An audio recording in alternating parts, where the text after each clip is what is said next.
Hello बच्चों, आप सभी लोगों के लिए एसएससी जीडी का जो प्रीवियस ईयर्स वाला पेपर था बच्चों, आज मैं उसको हल करवाऊंगा। तो चलिए देखते हैं क्वेश्चन नंबर 1 से। तो पहले प्रश्न में दिया गया है, उस विकल्प का चयन करें जो तीसरे पद से उसी तरह से संबंधित है जिस प्रकार दूसरा पद पहले पद से। यानी कि पहले और दूसरे में एक संबंध है, उसी तरह का संबंध हमको तीसरे और चौथे के बीच में बनाना है। तो चलिए हम पहले देखेंगे कि पहले और दूसरे में क्या संबंध है। तो यहाँ देख रहे हैं पहले स्थान पर लिखा गया है 57 और उसके पीछे ऐसे अनुपात लगा के 6 लिख दिया गया है ना। यानी कि 57 और 6 के बीच में एक संबंध बन रहा है। तो चलिए हम संबंध पहले बनाएंगे कि किस तरह से ये 6 लिखा गया है। तो आप देख रहे हैं कि 5 और 7 के बीच में यहाँ पर 6 होना चाहिए था। यही 6 जो है यहाँ ना लिख करके अनुपात के पीछे लिखा है, यानी कि यही 6 कहाँ लिख दिया गया है, यहाँ पर लिख दिया गया है ना। अब क्या करना है कि हमको तीसरा वाला पद लेना है और चौथे पद से संबंध बनाना है। तो देखिए तीसरे वाले पद में यहाँ पर लिखा है 97 और यहाँ पर अनुपात लगा करके, जो अनुपात है अनुपात लगा करके इस तरह से यहाँ क्वेश्चन मार्क दिया है। तो अब देखिए 97 यानी कि 9 और 7 के बीचों बीच 8 होना चाहिए। यहाँ पर होना चाहिए था 8, जो कि यहाँ नहीं लिखा है। तो कहाँ लिखा जाएगा भैया, यहाँ पर लिखा जाएगा 8। यानी कि जो क्वेश्चन मार्क है, इसी क्वेश्चन मार्क के स्थान पर 8 लिख दिया जाएगा। तो क्वेश्चन मार्क के स्थान पर कौन सा अंक आएगा, 8 आएगा। तो देख लीजिए आपका जो ऑप्शन नंबर दूसरा है ये सही है। तो बच्चों यहाँ पर आपके सामने आ गया है दूसरा प्रश्न। तो चलिए दूसरे वाले में पढ़ते हैं क्या दिया गया है। एक निश्चित कूट में SAMOA को QZMPC के रूप में कूटबद्ध किया जाता है। उसी कोड में गेमर को कैसे कूटबद्ध किया जाएगा। तो यहाँ पर देख रहे हैं आप, दिया है SAMOA। तो पहले यस का लिख देंगे कोड। तो यस का लिखेंगे तो हो जाएगा 19, ए का लिखेंगे तो 1, यम का लिखेंगे तो 13, ओ का लिखेंगे तो 15 और फिर से ए लिख देंगे तो 1 हो गया। ऐसे ही क्यू का लिखा है 17 और जेड का लिखा है 26, यम है तो इसको 13 लिख देंगे, पी है तो वो हो गया 16 और सी है तो ये हो जाएगा आपका 3। तो देखिए ये 19 है तो 19 के बाद क्या लिखा है यहाँ 17। 19 और 17 का संबंध बनाएंगे तो आप देख लीजिए 2 घटाया गया है, यानी कि -2 किया गया है। फिर उसके बाद क्या है, 1 है उसको 26 कर दिया, मतलब -1 किया है। पहले -2 था फिर -1, फिर यहाँ पे 0 यानी कि कोई परिवर्तन नहीं है। लास्ट वाले में देखिए तो यहाँ +1 है और उसके अंतिम में देखेंगे तो +2 है। यानी कि पहले -2 फिर -1 फिर 0 फिर 1 उसके बाद 2, यानी कि इसी तरह से एक सारणी हमारी बन रही है। ऐसे ही गेमर का बनाएंगे। तो चलिए गेमर का पहले हम कोड लिखते हैं। तो गेमर का हो जाएगा 7, जी का 7 हो गया, ए है तो उसका 1 होगा, यम है तो 13 होगा, ई है तो 5 होगा, आर है तो 18 होगा। इतना लिख दिए हैं। अब क्या करेंगे, -2 -1 0 1 और 2, इसी तरह से हमको करना है। तो चलिए देखते हैं क्या बनेगा। 7 में से 2 घटाएंगे तो 5 हो गया, 1 में से 1 घटाइए 0, 0 का मतलब होगा 26 क्योंकि 0 तो आएगा नहीं इसमें। 13 में से 0 घटाइए तो 13 ही रहेगा। ऐसे 5 में 1 जोड़ना है क्योंकि लास्ट 0 के बाद जोड़ना शुरू किया था। तो 5 में 1 जोड़ देंगे तो ये हो जाएगा 6, 18 में 2 जोड़ेंगे तो ये हो जाएगा 20। अब चलिए इन सभी का हम अल्फ़ाबेट लिखते हैं। तो 5 का ई हो जाएगा, 5 जो होगा उसका ई, 26 है तो जेड, ये देख लीजिए यहाँ पर क्या आया है 13, 13 का हो गया यम, ये 6 है तो 6 का हो जाएगा यफ और 20 है तो इसका हो जाएगा टी। यानी कि EZEM होगा। तो देख लीजिए कौन सा ऑप्शन मिल रहा है। तो ऑप्शन नंबर पहला ही मिल रहा है। तो ये आपका पहला ऑप्शन सही हो जाएगा। अब हम देखेंगे कि तीसरा वाला प्रश्न क्या है। तो तीसरा प्रश्न यहाँ देख लीजिए दिया गया है, उस विकल्प का चयन करें जो तीसरे पद से उसी तरह संबंधित है जिस प्रकार दूसरा पद पहले पद से। यानी कि जैसे पहले का दूसरे से संबंध बन रहा है, इसी तरह से संबंध आपका तीसरे और चौथे के बीच बनेगा। तो चलिए हम पहले संबंध बनाते हैं। तो देख लीजिए यहाँ पर पहले और दूसरे में क्या संबंध होगा। आर हो गया है 18, ए हो गया 1, अब उसको लिख दिया है IZ यानी कि 9 और जेड का हो गया 26। तो आप जोड़ेंगे तो आप पाएंगे कि 9 18 जोड़ने पर 27 मिल रहा है, इधर भी 27 मिल रहा है, यानी कि दोनों का योगफल 27 ही आ रहा है। इसी तरह से इसका अर्थ हुआ कि ये सभी अंक एक दूसरे के विपरीत लिखे गए हैं। जब दो अंकों का योगफल 27 आ जाए तो समझ जाइए कि दोनों अंक विपरीत लिखे गए हैं। तो ऐसे ही हम विपरीत लिखेंगे। तो यस का विपरीत क्या होता है बच्चों? यस का विपरीत होता है एच और क्यू का विपरीत होता है जे। तो देख लीजिए एच जे जहाँ पर होगा वही ऑप्शन सही है, तो ऑप्शन नंबर दूसरा आपका सही हो गया। ऐसे ही अब हम देखेंगे क्वेश्चन नंबर चौथा। इसमें दिया है उस विकल्प का चयन करें जो सही रूप में रिक्त स्थान की पूर्ति करते हुए श्रृंखला को पूरा करे। तो चलिए भैया एक श्रृंखला बन रही है, उसी श्रृंखला को पूरा करना है। तो आप देख लीजिए 35 का 33 से संबंध बनाएंगे तो -2 होगा। ऐसे ही 33 का 31 से तो फिर -2। अब 31 में से 2 घटा दीजिए तो कितना हो जाएगा? 29 आएगा ना। तो यहाँ पर 29 भर देंगे, यानी कि आपका जो सही ऑप्शन होगा वो 29 होगा। तो देख लीजिए चौथा ऑप्शन आपका सही है। अब चलिए आ गया है पांचवा क्वेश्चन। तो पांचवे वाले में क्या करना है उसको देख लेते हैं। यहाँ है यदि u का अर्थ है माइनस, तो u का अर्थ क्या हो गया भैया? माइनस हो गया। तो जहाँ u होगा वहाँ माइनस लिख देंगे। तो देख लीजिए आप यहाँ u है तो इसको हम माइनस कर देते हैं। ये आपका u हो गया तो माइनस हो गया। और क्या कह रहा है? t का अर्थ प्लस, तो t का अर्थ प्लस है तो यहाँ भी t है प्लस हो गया, और यहाँ t है तो ये प्लस हो गया। ऐसे देख लीजिए। आगे कह रहा है कि v का अर्थ गुणा, v कहीं मिला ही नहीं है, v तो है ही नहीं, उसको छोड़ दीजिए, गुणा नहीं करना है। अब इसको हल करेंगे तो 33 और 77 जोड़ेंगे, तो 33 और 77 इन दोनों को जोड़ दीजिए तो कितना आ जाएगा? 7 3 10 0 हासिल 1 और 7 3 10 1 11 हो गया। 11 के बाद क्या करना है? ये देखिए -11 है, तो 11 माइनस में है और 1 प्लस में है, तो 1 प्लस में है उसको भी जोड़ देंगे इसी में। 110 में 1 जोड़ देंगे तो हो जाएगा 111। अब यहाँ -11 है तो 11 को घटा दीजिए तो कितना आएगा आपका? 100 आ जाएगा। देख लीजिए ये हो गया 100, यानी कि जो आपका दूसरा ऑप्शन है ये सही है। 100 उत्तर इसका सही होगा। अब चलिए छठा देख लेते हैं भाई। तो छठे क्वेश्चन में है उस विकल्प का चयन करें जो सही रूप से रिक्त स्थान की पूर्ति करते हुए श्रृंखला को पूरा करे। इसमें आपको सही विकल्प चुनना है जो श्रृंखला को भी पूरा कर दे और आपका रिक्त स्थान भी भर दिया जाए। तो चलिए देखते हैं कि किस तरह से ये सारणी बनाई गई है। तो 12 है भैया पहले, उसके बाद उसको 26 कर दिया है। तो किस तरह 26 किया गया है? तो 12 में 2 से गुणा कर दीजिए और उसके बाद 2 जोड़ दीजिए। तो देखिए 12 दूनी 24, 24 में 2 जोड़ेंगे तो आपको मिलेगा इस तरह से 26, यानी कि 2 गुणा करके आगे 2 जोड़ा गया है। इसी तरह से हम 222 है तो 222 में पहले 2 से गुणा कर देंगे तो ये हो जाएगा 444। अब इसमें 2 जोड़ दीजिए तो हो जाएगा 446। तो 446 आपका दूसरा ऑप्शन सही है। ऐसे देखेंगे हम अगला। तो इसमें दिया गया है कि दिए गए विकल्पों में से संबंधित शब्द युग्ल का चयन करें, यानी कि जो संबंधित युग्ल है उसी का चयन करना है। तो देखिए जैसे उपन्यास है तो उपन्यास को कौन लिखता है भैया? उपन्यासकार लिखता है। इसी तरह से पुस्तक को कौन लिखेगा? तो पुस्तक को लेखक लिखेगा। ऑप्शन आपका 1 नंबर सही है, यानी पहला ऑप्शन आपका सही हो गया। इसमें दिया गया है कि वह विकल्प का चयन करें जो दी गई आकृति श्रृंखला को पूरा करे। इसमें आकृति श्रृंखला है उसको पूरा करना है। तो चलिए देखते हैं कि किस तरह से आकृति इसने बनाया है। तो पहले एक्स देख लीजिए, कोने पर था, यहाँ इस तरह कोने पर था डिब्बे में, यहाँ कोने। अगले वाले में क्या हुआ कि एक्स चलकर यहाँ चला आया, फिर उसके बाद ऊपर चला गया, इस तरह से ऊपर हो गया।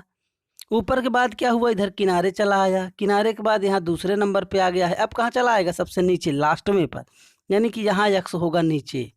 तो देख लीजिए किस में नीचे एक्स है? तो देख लीजिए तो 2 में एक्स नीचे दिया गया, एक तो दूसरे में एक चौथे में।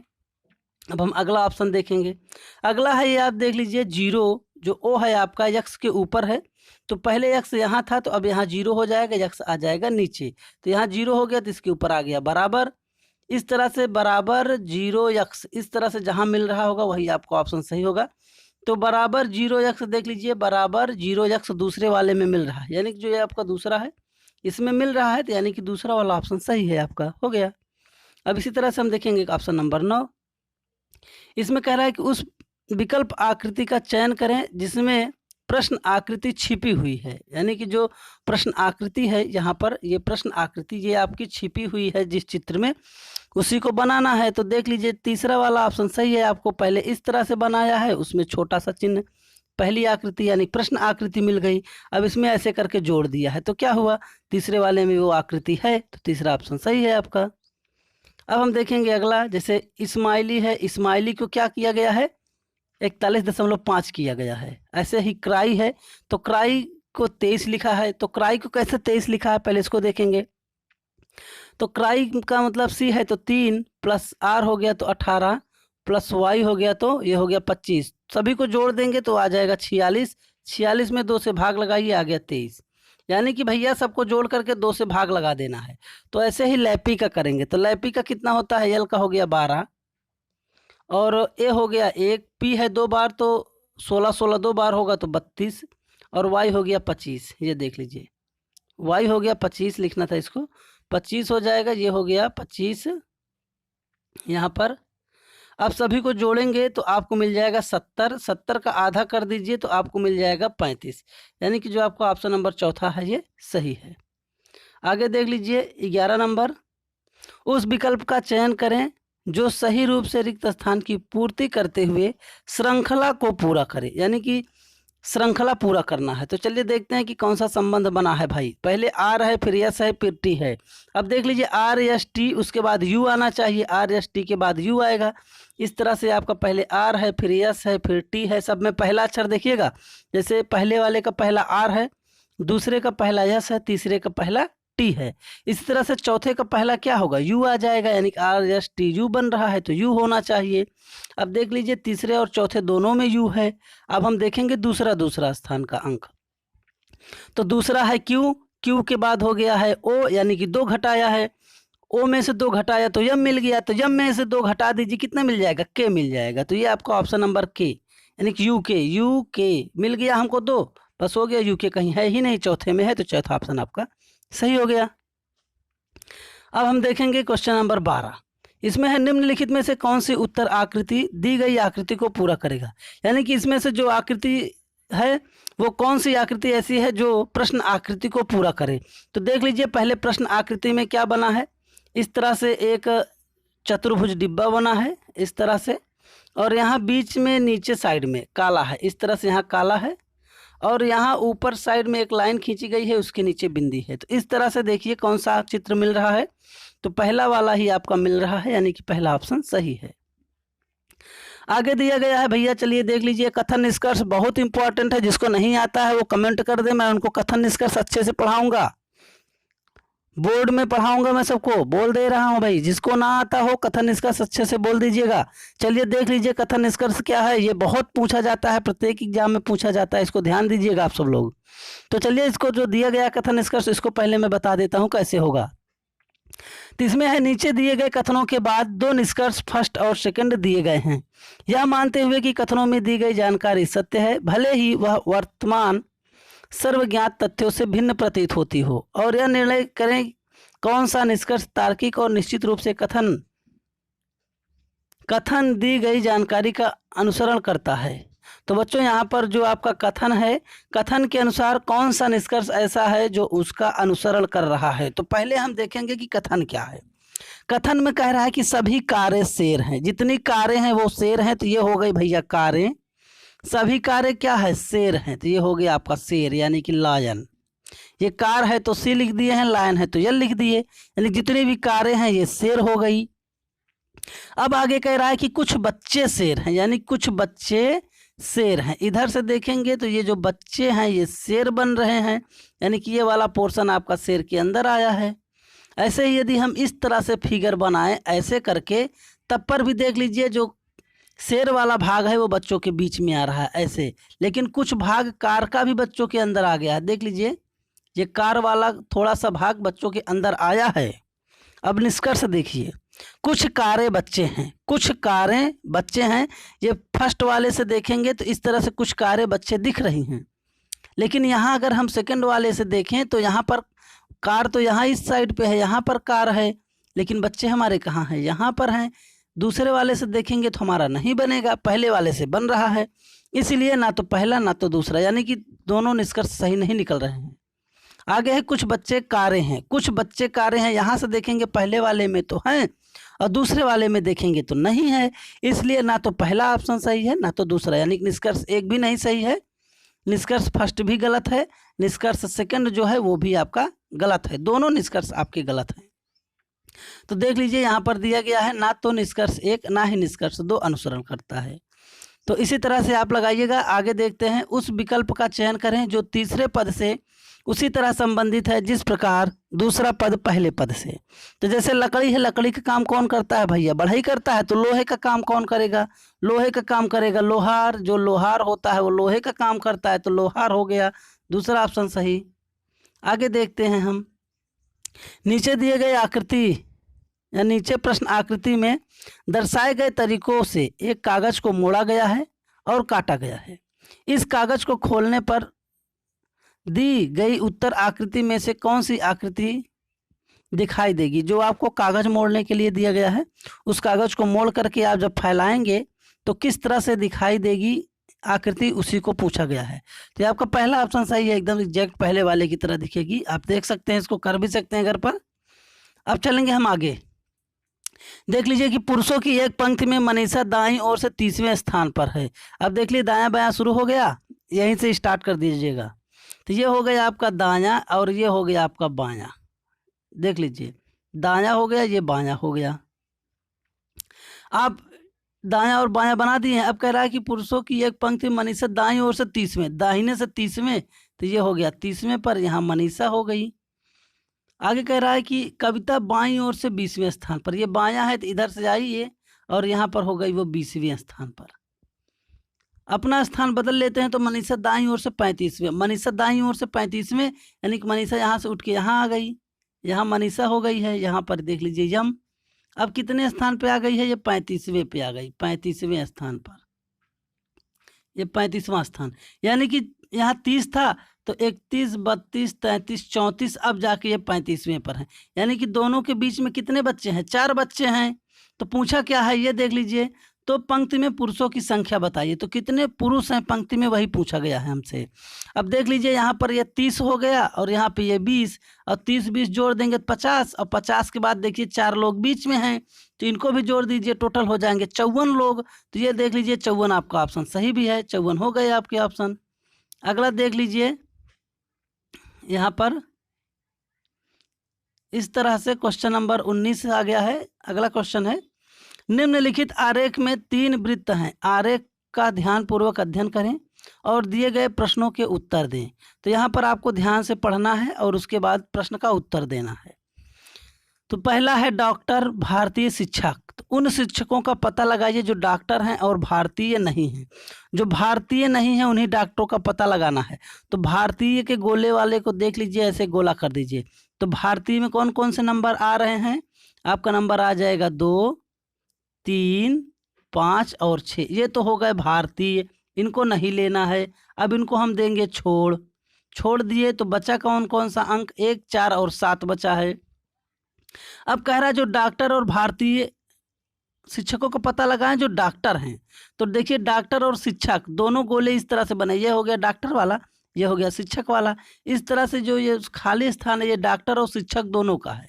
ये खाली स्थान ये डॉक्टर और शिक्षक दोनों का है। तो देख लीजिए कि इस वाले भाग में कौन सा अंक लिखा गया है? तो 4 ही अकेले है उसमें। तो आपका 4 ऑप्शन सही होगा, जो कि डॉक्टर भी हैं, शिक्षक भी हैं, लेकिन भारतीय नहीं है। यानी कि चौथा वाला अंक आपका सही उत्तर होगा। चलिए आगे देखते हैं हम।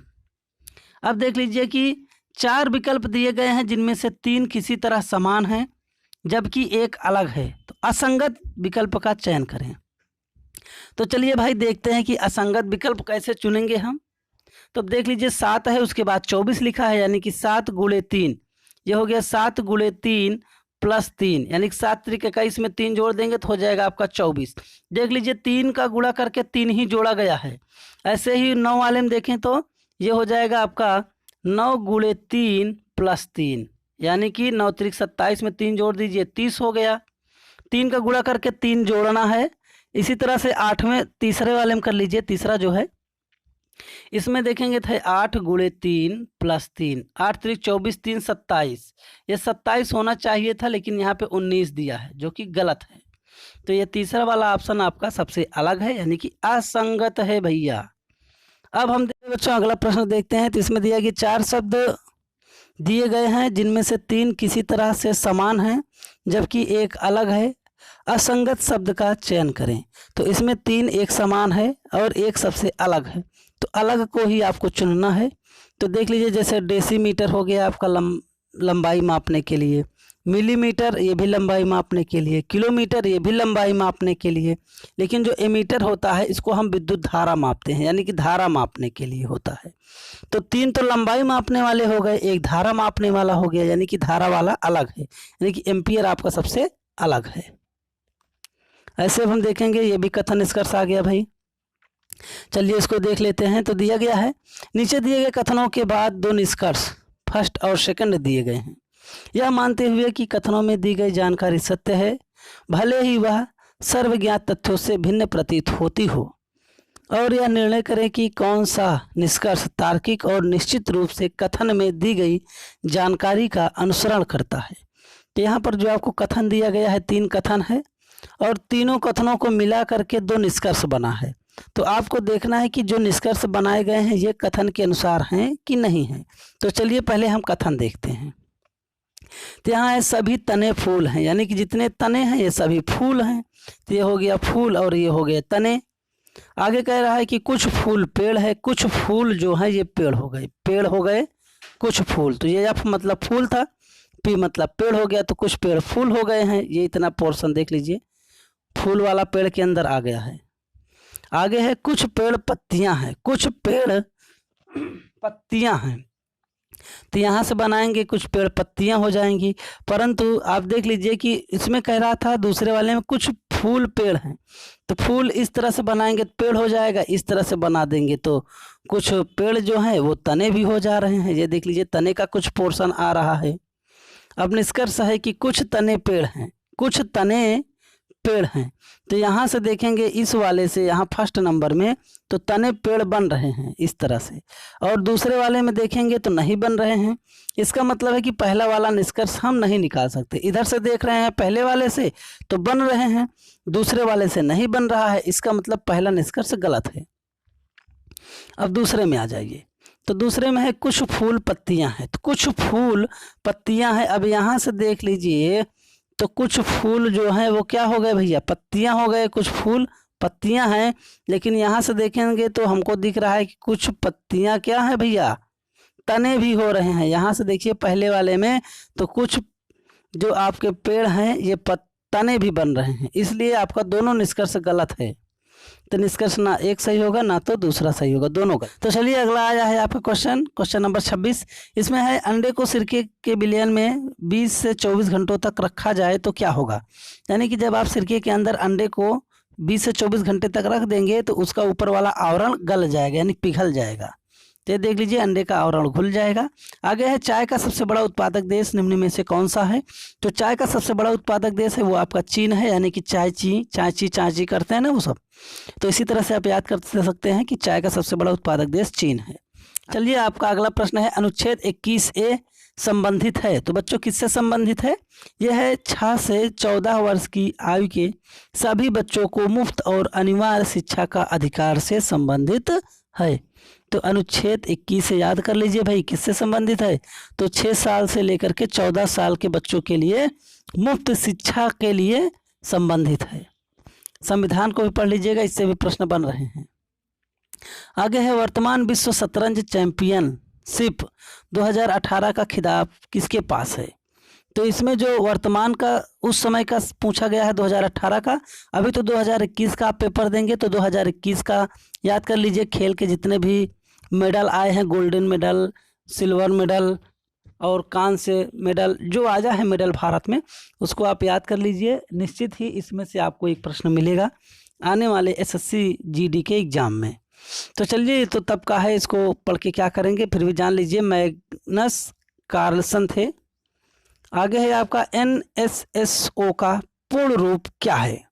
तो NSSO का पूर्ण रूप बच्चों होता है नेशनल सिंपल सर्वे संगठन, ये होगा। आगे है राजस्थान के जयपुर क्षेत्र में कौन सा किला अपने कलात्मक हिंदू शैली के तत्वों के लिए जाना जाता है और यह विश्व धरोहर स्थल भी है। तो राजस्थान में कौन सा किला जो ऐसा है जो कि विश्व धरोहर भी है और हिंदू कला के लिए प्रसिद्ध भी है। तो ये होगा आपका अंबर का किला। अंबर का किला है आपका जल संचयन का मुख्य उद्देश्य क्या है? भैया आप पानी को क्यों बचाते हैं? पानी को आप बचाते इसलिए हैं क्योंकि ये भविष्य में भी हमको लगातार प्राप्त होता रहे, इसीलिए हम जल का संचय करते हैं। तो जल का संचय इसलिए किया जाता है कि जल का संचय करने से जमीन के नीचे वाला जल बढ़ने लगता है, यानी कि भूगर्भ के जल का पुनर्संचयन होता है। ऑप्शन नंबर तीसरा है। आगे है, दशहरा के समय दुर्गा पूजा के लिए पश्चिम बंगाल में किया जाता नृत्य है। तो दुर्गा पूजा के दौरान जो दशहरा पड़ता है उसमें पश्चिम बंगाल में कौन सा नृत्य किया जाता है? तो ये है आपका धुनाची नृत्य किया जाता है पश्चिम बंगाल में, वो भी दशहरा के दौरान। आगे है 22 दिसंबर को डैश डैश है के रूप में मनाया जाता है। तो बच्चों 22 दिसंबर को किस रूप में मनाया जाता है? तो आपका 22 दिसंबर है राष्ट्रीय गणित दिवस के रूप में मनाया जाता है। तो यहाँ हो जाएगा आपका राष्ट्रीय गणित दिवस। अगला देखिए कि भारत के संविधान में आरंभ के समय कितने अनुच्छेद थे? तो देख लीजिए कि संविधान से संबंधित 2 प्रश्न पूछा गया है, इसको आप अच्छे से रट लीजिए। संविधान से आपको पक्का है कि 1-2 क्वेश्चन मिलेगा, तो संविधान को आप अच्छे से तैयार कर लीजिए। संविधान से ही आप कम से कम 2 या 3 नंबर प्राप्त कर सकते हैं। तो देख लीजिए दूसरा वाला प्रश्न भी आ चुका है, संविधान से संबंधित ही। तो इसमें है, भारत के संविधान में आरंभ के समय कितने अनुच्छेद थे? तो प्रारंभिक समय में भारतीय संविधान में कुल 395 अनुच्छेद थे। आगे है, डेंगू के समय रक्तस्राव की संख्या में कमी का कारण होता है। जो गर्मियों में या बरसात में देख लीजिए डेंगू मच्छर बहुत फैल जाते हैं, तो ये डेंगू मच्छर सबको काट काट के भैया डेंगू का बुखार दिला देते हैं।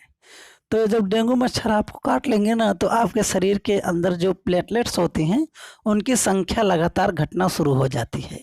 तो जो ऑप्शन आपका है प्लेटलेट्स का, ये ऑप्शन आपका सही होगा, क्योंकि डेंगू काटने पर प्लेटलेट्स की संख्या लगातार घटना शुरू हो जाती है। आगे है कि पालक में प्राकृतिक उत्पाद के रूप में एसिड का असामान्य रूप से उच्च प्रतिशत होता है, यानी कि पालक में कौन सा एसिड होता है? तो ये हो जाएगा आपका ऑक्सैलिक एसिड है। आगे है, दुनिया की पहली भूमिगत रेलवे प्रणाली शुरू की गई। तो भैया दुनिया की सबसे पहली भूमिगत रेलवे प्रणाली कहाँ शुरू की गई थी भैया? तो लंदन में, देख लीजिए। आगे है, निम्न में से कौन सी एक खरीफ की फसल नहीं है? तो आपका जौ जो है वो खरीफ की फसल नहीं है। आगे है, प्रसिद्ध महाकाव्य पद्मावत किसने लिखी है? तो पद्मावत बच्चों आपने सुना है कि ये फिल्म भी एक बनी थी जो कि पद्मावत नाम से थी। इस पर बहुत विरोध हुआ, बाद में इसका नाम बदल करके पद्मावती किया गया, जो कि मलिक मोहम्मद जायसी साहब के द्वारा लिखी गई पुस्तक पद्मावत पर आधारित थी। तो पद्मावत के राइटर जो थे वो मलिक मोहम्मद जायसी साहब थे। आगे देखिए, द्वितीय गोलमेज सम्मेलन में हुआ था। तो द्वितीय गोलमेज सम्मेलन कब हुआ था, इसको पूछा है। तो द्वितीय गोलमेज सम्मेलन आपका 1931 में हुआ था। हो सकता है कि आपसे पहला सम्मेलन पूछ ले। तो जो पहला गोलमेज सम्मेलन था वो 1930 में हुआ था, दूसरा वाला हुआ था 1931 में, और जो तीसरा था वो हुआ था 1932 में। इस तरह से 30 में हुआ, 31 में और 32 में हुआ। और तीनों सम्मेलन में भाग लेने वाले एकमात्र भारतीय डॉक्टर भीमराव अंबेडकर थे, और गांधी जी दूसरे वाले में गए थे। जो दूसरा सम्मेलन हुआ था इसमें गांधी जी गए थे, और तीनों में डॉक्टर भीमराव अंबेडकर गए थे। आगे है, मयूर नृत्य या पीकॉक डांस किस राज्य के ब्रज क्षेत्र से संबंधित है? तो भैया इसको तो आप सभी लोग जानते हैं, श्री कृष्ण कन्हैया जो थे वो सब हमेशा अपने सर के ऊपर एक मोर पंखी लगाए हुए रहते थे। तो मोर पंखी लगा करके नाचने की प्रथा आपके मथुरा से ही स्टार्ट हुई है, जो कि आपके उत्तर प्रदेश राज्य में स्थित है। तो ये आपका हो जाएगा उत्तर प्रदेश राज्य। अगला है, यथा नवंबर 2018 मैरी कॉम विश्व चैंपियन में डैश करके है स्वर्ण पदक जीतने वाली पहली महिला मुक्केबाज हैं। तो देख लीजिए कि जो स्वर्ण पदक जीतने वाली मैरी कॉम है ये विश्व चैंपियन में तीसरे स्थान पर आई थी। इनका कौन सा स्थान था? तो बच्चों इनका छठा स्थान था। तो देख लीजिए ये छठा उत्तर सही होगा। आगे है कि भूमि से घिरा हुआ भारत का सबसे लंबा सबसे बड़ा बंदरगाह निम्न में से कौन सा है? तो भूमि से घिरा हुआ भारत का सबसे बड़ा बंदरगाह विशाखापट्टनम बंदरगाह है। आगे है राज्यसभा का अध्यक्ष कौन होता है। तो बच्चों राज्यसभा का जो अध्यक्ष होता है उसको उपराष्ट्रपति कहते हैं, यानी कि इस समय वेंकैया नायडू जी हैं, इसको याद कर लीजिए। हो सकता है कि प्रेजेंट टाइम का पूछ भी लिया जाए। और राज्य का जो मुखिया होता है उसको राज्यपाल कहते हैं, इसको भी याद कर लीजिए। आगे है निम्न में से कौन सी आहार श्रृंखला सही है। तो आहार श्रृंखला आपको बताना है कि इसमें से कौन सा सही होगा। तो आपका दूसरा नंबर देख लीजिए कि घास चूहा सांप बाज, यानी घास को चूहा खाएगा, चूहे को सांप खाता है और सांप को बाज खा लेगा। तो दूसरा ऑप्शन आपका सही है। और पहला ऑप्शन गलत है आपका, घास को खरगोश खाएगा तो खरगोश को सांप खाएगा, ये तो गलत हो गया भैया, क्योंकि कभी भी खरगोश को सांप नहीं खा पाएगा। तो पहला ऑप्शन गलत। तीसरा भी गलत है, घास खरगोश, खरगोश को सांप खा रहा है, हिरन को सांप कभी नहीं खा पाएगा, ये भी गलत हो गया। इसलिए आपका दूसरा ऑप्शन आपका सही होगा। आगे है फतेहपुर सीकरी में बुलंद दरवाजा किसने बनवाया था। फतेहपुर सीकरी में भैया बुलंद दरवाजा जो है अकबर ने बनवाया था, इसको याद कर लीजिए। फतेहपुर सीकरी में बुलंद दरवाजा बनवाने वाले अकबर थे। आगे है निम्न में से किस देश की राष्ट्रीय सकल आय की स्थिति भारत की तुलना में बेहतर है। तो इसमें बताना है कि ऐसा कौन सा देश है जिसकी राष्ट्रीय आय भारत की तुलना में अच्छी है। तो बच्चों श्रीलंका जो है बहुत छोटा देश है, इसकी जो राष्ट्रीय आय है ये भारत की तुलना में बेहतर है। आगे है कि भारत की सबसे लंबी उन्नत रोड में स्थित है। तो सबसे लंबी उन्नत रोड कहाँ पर है, एलिवेटेड रोड। एलिवेटेड रोड सबसे बड़ी आपकी गाजियाबाद में स्थित है। भारत की सबसे बड़ी एलिवेटेड रोड है ये गाजियाबाद में जो की है। आगे है भारत में 12वीं पंचवर्षीय योजना की अवधि थी। तो 12वीं पंचवर्षीय योजना की अवधि बच्चों 2012 से 2017 तक थी। हो सकता है आपसे 13वीं पूछा जाए, तो 13वीं जो होगी वो हो जाएगी आपकी 17 से 22 तक। इसी तरह से 5 वर्ष बढ़ा के जोड़िएगा, 22 तक होगी। तो ये तो आपका पेपर भी होने वाला है, इस समय 21 में होगा शायद, तो इसको याद कर लीजिए क्योंकि इससे भी पूछा जा सकता है प्रश्न। आगे है ये आगे आपका मैथ पोर्शन, तो देख लीजिए गणित वाले पोर्शन को, चलिए जल्दी जल्दी हल कर लेते हैं। तो इसमें है कि 10 से 20 तक सम संख्याओं का औसत है। 10 से 20 तक सभी सम संख्याओं का औसत पूछा है, तो हम क्या करेंगे 10 से 20 तक सभी सम संख्या लिख देंगे। तो पहली सम संख्या हो गई आपकी 12, दूसरी है 14, 14 के बाद 16, 16 के बाद 18, 18 हो गई। इन सभी के नीचे कितना लिखेंगे भैया, 1 2 3 4 अंक है तो 4 लिख दीजिए। अब सबको जोड़ दीजिएगा, जोड़ने पर कितना मिल जाएगा, जोड़ेंगे तो आपको मिलेगा 60, यानी कि सभी को जोड़ देंगे तो हो जाएगा 60, नीचे 4 काट दीजिए, हो गया आपका 15। तो आपका ऑप्शन क्या होगा 15, यानी चौथा वाला ऑप्शन आपका सही है। आगे देख लीजिए यहाँ है कि एक ट्रेन 36 सेकंड में एक स्टेशन प्लेटफार्म को और 20 सेकंड में प्लेटफार्म पर खड़े एक आदमी को पार करती है। यदि ट्रेन की चाल 72 किलोमीटर प्रति घंटा है तो ट्रेन की लंबाई क्या है। इसमें आपसे ट्रेन की लंबाई पूछा जा रहा है। तो चलिए सबसे पहले चाल देख लेते हैं। चाल आपकी किलोमीटर प्रति घंटा में है, इसको मीटर प्रति सेकंड में चेंज करेंगे। तो 72 गुणे 5/18 कर दीजिएगा। अब इसको काट देंगे तो 18 चौक 72 और 5 चौक 20, यानी कि 20 मीटर प्रति सेकंड चाल हमको मिल गई है। अब 20 मीटर प्रति सेकंड हमको चाल मिल गई। अब देख लीजिए कि समय कितना लग रहा है। तो प्लेटफार्म को पार करने में 36 सेकंड लगा है और आदमी को पार करने में 20 सेकंड, तो दोनों का अंतर निकाल दीजिए तो 16 हो गया। तो 16 आ गया है हमारा ये समय है। समय मिल गया 16, 4 मिल गई है 20।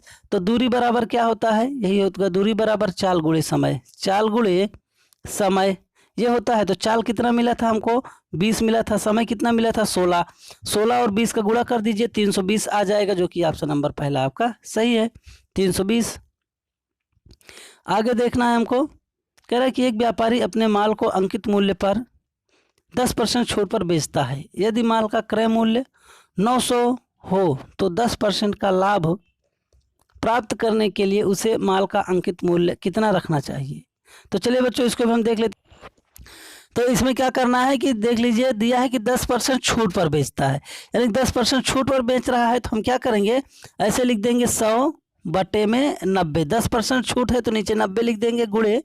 अब कह रहा है कि 10% का लाभ लेगा, यानी कि 110 बटे 100 ये हो गया। अब देखिए कितना रुपया क्रय मूल्य है, 900 है, तो यहाँ सामने 900 से गुणा कर दीजिएगा।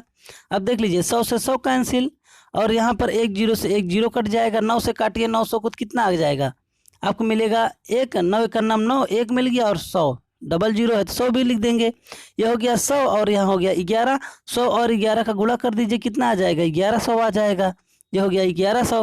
तो 1100 आपका ऑप्शन पहला है जो सही हो गया। 1100 रुपया अंकित मूल्य रखना चाहिए। इसी तरह से हम आगे देखेंगे कि 72 रुपये में एक वस्तु बेचने पर 10% की हानि होती है, 5% का लाभ पाने के लिए उसे कितने में बेचना चाहिए। अब देख लीजिए, एकदम इजी वाला तरीका है। मैंने आप सभी लोगों को प्रतिशत पढ़ाया है, प्रतिशत का वीडियो जा करके प्लेलिस्ट में आप देख लीजिए, वहाँ पर परसेंट का कोई भी प्रश्न गलत नहीं होगा। मैंने ये पहले वाले जो यहाँ पर दिया है लाभ हानि, इसको भी मैंने पढ़ाया है, और ये परसेंट वाला भी पढ़ाया है। आप देख लीजिए वीडियो जा करके, जिसको ना समझ में आए वो वहाँ वीडियो देख लीजिए, आपको निश्चित ही अच्छे से समझ में आएगा। वहाँ भी मैंने एकदम शॉर्टकट में ही हल किया है पूरा अच्छे से। तो चलिए इसको हल करते हैं कि 72 रुपये में एक वस्तु बेचने पर 10% की हानि होती है, तो 5% का लाभ लेना है। भैया कितने का लाभ लेना है? 5% का लाभ लेना है, तो 105 लिख दीजिए। बट्टे है 10% की हानि हुई है तो नीचे 90 हो जाएगा। यहाँ पर हानि हो रही है ना, तो हानि का मतलब भैया 100 में से 10 घटाइए, ये हो गया आपका 90, और यहाँ गुणा कर दीजिएगा 72, तो ये हो जाएगा। देखिए इसको 9 से काटेंगे तो 9 10 90 और 9 8 72, ये हो गया 8, इतना आ गया। अब दोनों का गुणा कर दीजिएगा 105 और 8 का, उसमें भाग कर दीजिए 10 से। इसको काटेंगे 2 से तो ये आ जाएगा 2 पंचे 10, ये 2 चौके 8, 5 से काट दीजिए यहाँ के आपका 21 गुणे 4 कर दीजिए। 21 गुणे 4 करने पर आपको मिल जाएगा 84, यानी कि ऑप्शन आपका कितना हो? 84 सही होगा। देख लीजिए, या चौथा ऑप्शन आपका सही है 84। तो चलिए बच्चों, अब आ गया है आपके सामने नेक्स्ट क्वेश्चन। इसमें है निम्नलिखित प्रश्न दिए गए पाई चार्ट पर आधारित है, यानी कि जो निम्नलिखित प्रश्न है वो पाई चार्ट पर आधारित है। पाई चार्ट विभिन्न मदों पर श्री सचिन के मासिक खर्च को दर्शाता है। चार्ट का अध्ययन करें और दिए गए प्रश्नों के उत्तर दें। तो यहाँ पर जो आपका चार्ट है, इसी चार्ट को देख करके आपको उत्तर देना है। तो यहाँ पर है, पहले देख लीजिए पूछा क्या गया है कि बचत एवं शिक्षा पर व्यय का अनुपात होगा। बचत और शिक्षा पर व्यय निकालना है। तो देख लीजिए, बचत है आपका यहाँ पर, ये बचत है और ये है शिक्षा। तो बचत है 48 अंश, तो यहाँ लिख देंगे 48। अनुपात लगा दीजिए, ये हो गया अनुपात, अनुपात लगा दिए हैं, और उसके बाद लिख देंगे 144, ये हो गया। 12 से इसको काटिए तो 12 चौके 48 और 12 बराहम में 44, 4 का नाम 4, 4 तिहाई 12। तो अनुपात कितने का बनेगा? 1 और 3 का। तो 1 और 3 का ऑप्शन जो है वो सही होगा। ये देख लीजिए, चौथा है आपका 1 और 3 ऑप्शन सही हो गया। आगे कह रहा है कि एक समचतुर्भुज क्षेत्रफल 175 सेंटीमीटर स्क्वायर है। एक विकर्ण की लंबाई 25 सेंटीमीटर है, तो दूसरे विकर्ण की लंबाई बताइए। तो बच्चों ये एकदम इजी होता है। जो क्षेत्रफल होता है चतुर्भुज का, उसको देख लीजिए।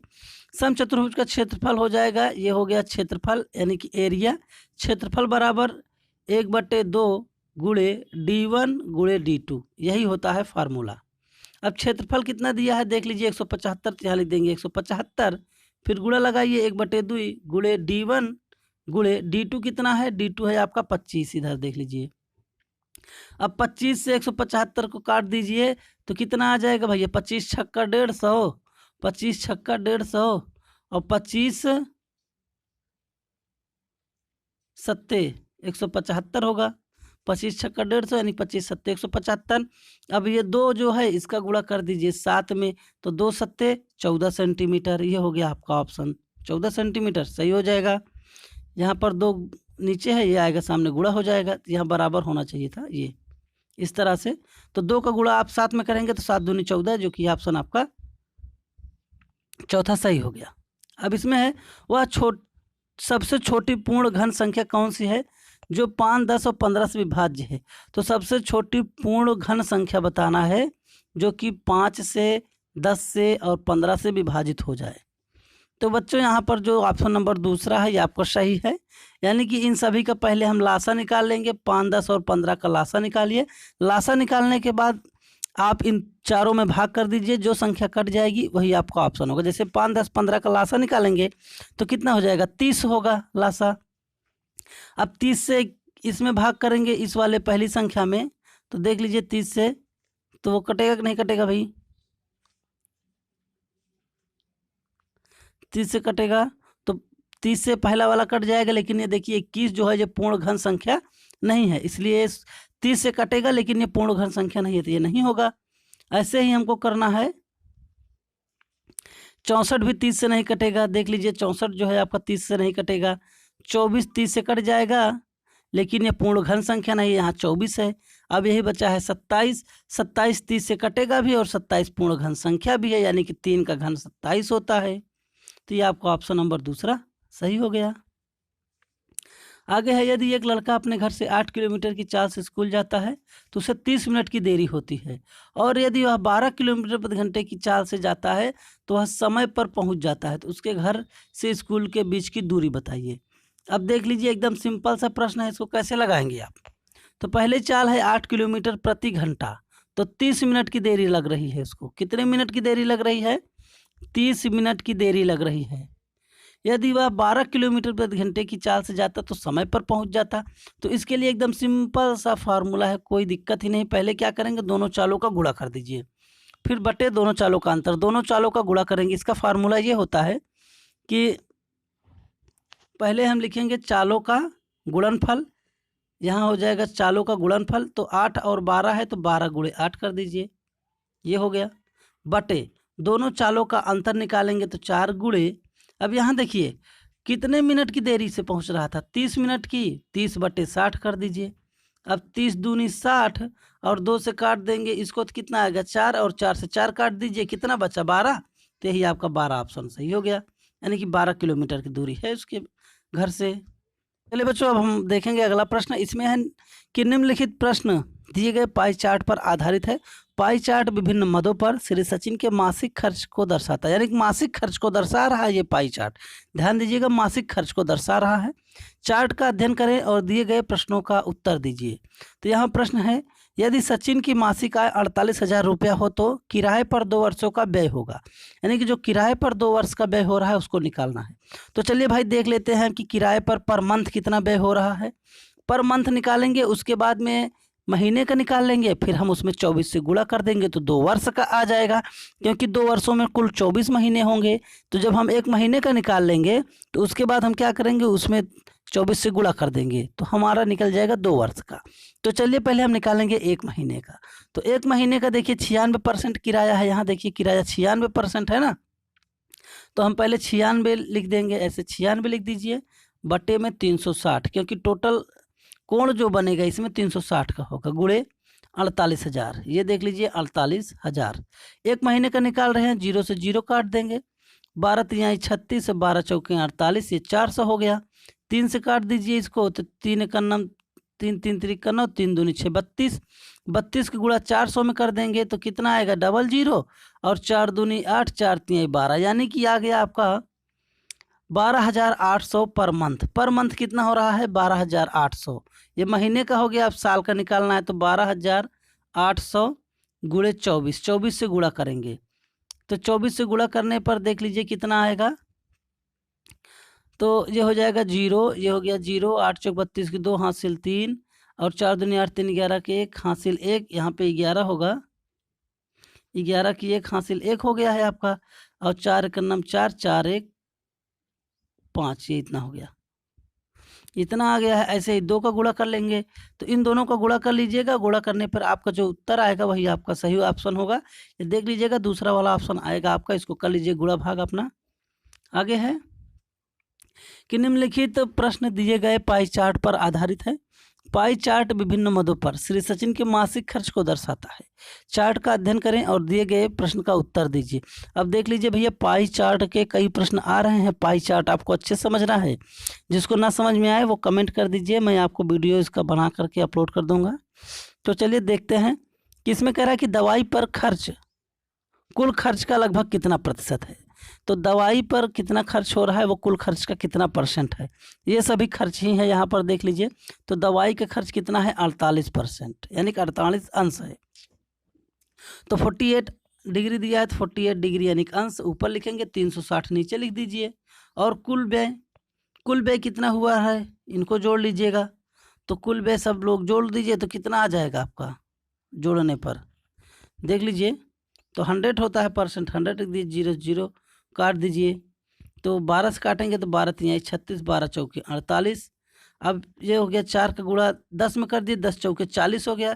40 में 3 से भाग कर दीजिए, 40 में 3 से भाग करेंगे तो भाग करने पर आपको मिलेगा 13.33। ये यानी कि ऑप्शन नंबर जो यहाँ पर है आपका तीसरा, ये सही होगा, 13.33%। अगला है, यदि किसी संख्या का 40% 147.2 है तो उसी संख्या का 25% कितना होगा। देख लीजिए 40% दिया है, यानी 40% बराबर है 147.2, 40% है तो इसी का हम 1% निकाल देंगे। अब 1% कितना हो जाएगा भैया, 147.2 बटे में 40, ये हो गया आपका 1%। अब उसमें कह रहा है 25%, तो यहाँ भी 25 से गुणा कर दीजिए और इधर भी 25 से गुणा कर देंगे। तो इन ऊपर वाले सभी का गुणा करके ऐसे गुणा कर लीजिए, नीचे 40 है तो 40 से भाग कर दीजिएगा, आपका उत्तर आ जाएगा, यानी कि 92 ये उत्तर होगा आपका, इसे लगा दीजिएगा।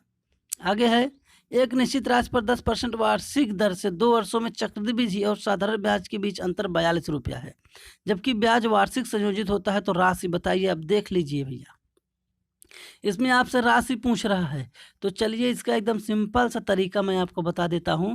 तो सबसे पहले क्या लिखना है, हमको अंतर लिखना है। अंतर कितना होगा, 42 होगा। 42 के बाद ये देखना है कि हमारा 2 वर्ष का है कि 3 वर्ष का है।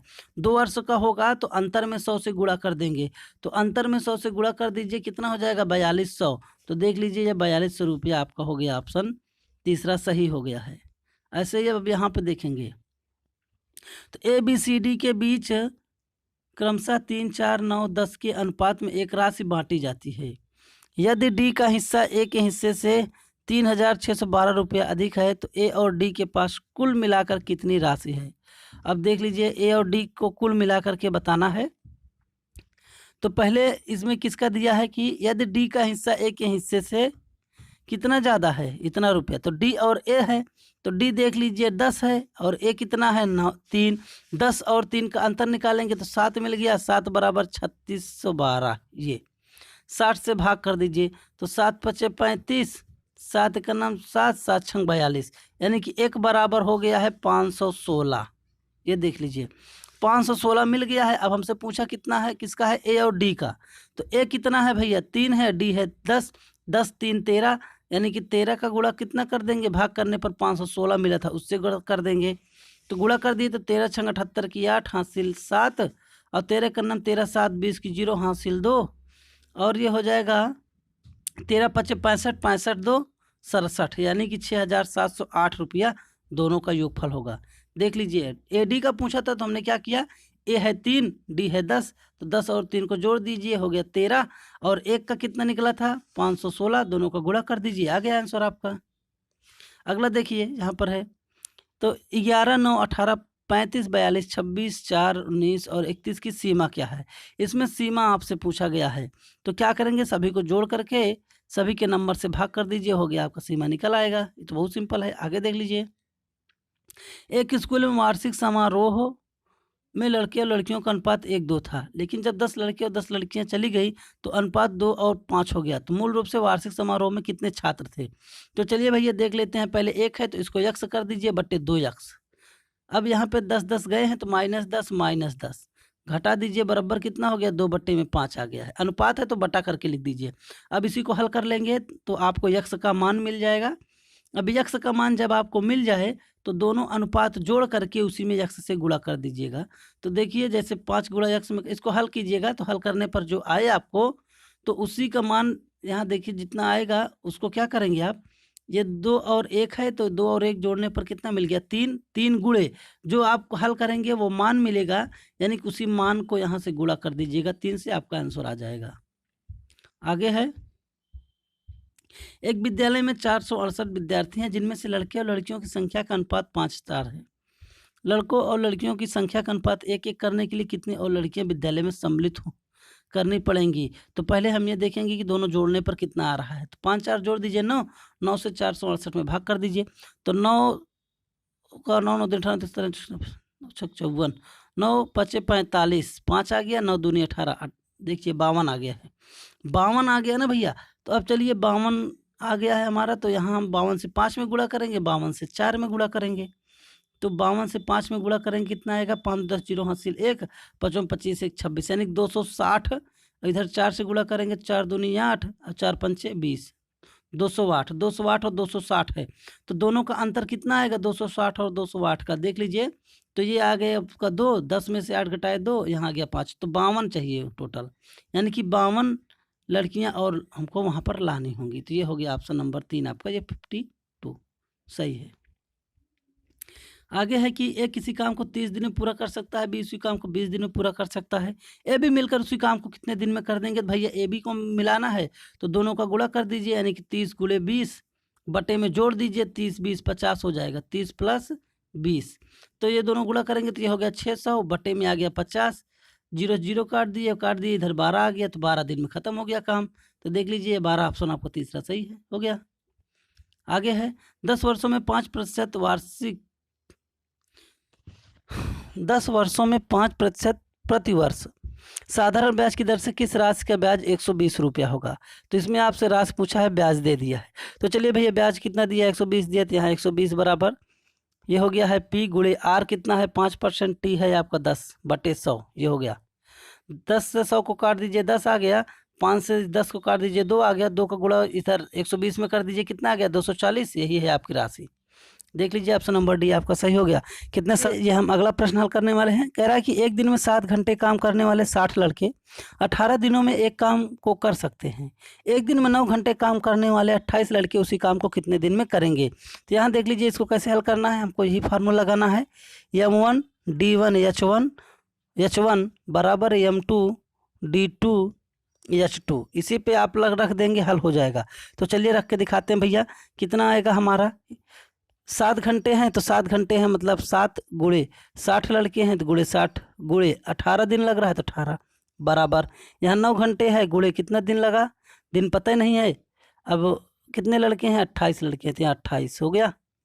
अब गुणा कर दीजिए, तो सबको हल करने पर 9 दूनी 18 ये हो गया, और 7 दूनी 14, 14 दूनी 28 और 2 को 60 काट दीजिए 30 आ गया। तो 30 दिन लगेगा भैया, देख लीजिए 30 दिन। तो इसी तरह से आपको प्रश्न बनाना है। आगे है, एक आयताकार क्षेत्र की लंबाई 1200 मीटर और चौड़ाई 500 मीटर है। यदि 25 रुपया पर मीटर की दर से इसके विकर्ण के साथ एक सड़क बनाई जानी है तो सड़क बनाने की लागत क्या होगी। तो विकर्ण के साथ में सड़क बनाना है भैया, तो पहले हम देखेंगे विकर्ण की लंबाई कितनी होगी। तो विकर्ण की लंबाई कैसे होगी, दोनों को वर्ग करके रूट निकाल दीजिए। तो 1200 को वर्ग करेंगे तो 12 बराबर में 144 आ जाएगा, और 500 को वर्ग कर देंगे तो 5 25, यानी कि दोनों को वर्ग करके रूट निकालिए 13 आ गया है ना। 13 में डबल जीरो भी लगाइएगा, 1300 गुणे 25, 1300 गुणे 25 कर दीजिए, आ गया आपका आंसर, यानी कि 1300 और गुणे में 25, यानी कि 25 रुपया पर है। तो 0 0 और 25 ने 75 की 5 हासिल 7 हो गया, 25 का नाम 25, 25 ने 75 5 हासिल 7, और 25 का नाम 25, 25 में 7 जोड़ दीजिए, कितना आएगा 25 7 32। तो देख लीजिए 32,500 आएगा, ये सॉरी ये तीसरा है, 3200 नहीं 32,500 ये होगा। आगे है 4 गुणे 12 प्लस 699, इसको हल करना है। तो 12 चौक 48 हो गया, 699 जोड़ दीजिए, इसी में हो गया ऑप्शन। 9 8 17 7 हासिल 1 और 9 4 13 14 4 हासिल 1 हो गया 747, 747 से आपका ऑप्शन सही है। आगे इसको भी सरल करना है, पटाख से गुणा करके जोड़ दीजिए, कुछ नहीं है इसमें। आगे है, किसी वस्तु को एक निश्चित मूल्य पर बेचने पर एक व्यक्ति को 20% का लाभ होता है। यदि वह इसे क्रय मूल्य के दोगुने दाम पर बेचता तो पुराने विक्रय मूल्य का कितना प्रतिशत लाभ होता। तो भैया ये बहुत ही इजी प्रश्न है, इसको आप देख लीजिए, खत्म हो गया।